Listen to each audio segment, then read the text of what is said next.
Hi everyone, Laurel Mintz here, CEO and founder of Elevate My Brand, and this is EMBiz. As you may or may not know, when we started our journey at Elevate, we were really focused on CPG, which is consumer packaged goods, and a lot of that was focused around food and beverages.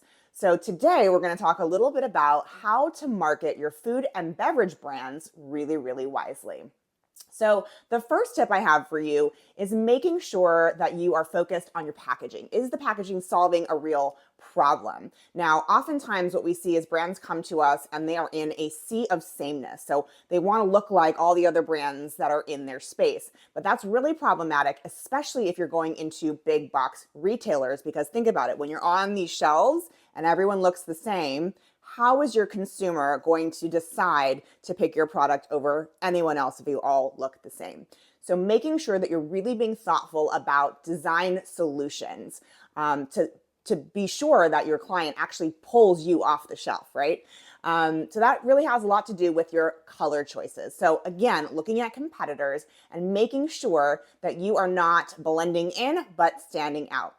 And the best tip around that really is based on color theory. So you may remember the color wheel from like maybe high school or even grammar school, making sure that you're using contrasting colors to make sure that, again, you're standing out your packaging, especially on shelf or even in a digital aspect. And then as it relates to specifically food marketing, you want to make sure that you're not using wild colors that aren't actually like edible in the wild. Like, probably not going to want to use a lot of blue in food branding, right? There's like something that's just like off about that. Like, I don't know if you've ever seen like a blue mashed potato. Like, it's just not a cute look.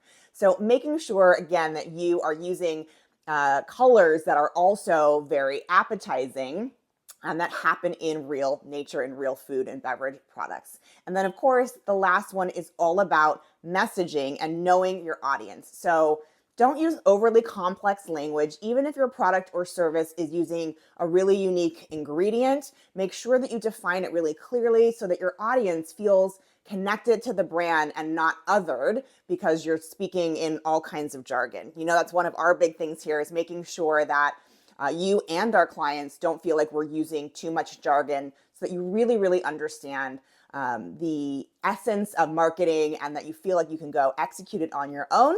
And that's what EMBiz is all about. So those are some great tips on how to market your food and beverage brands.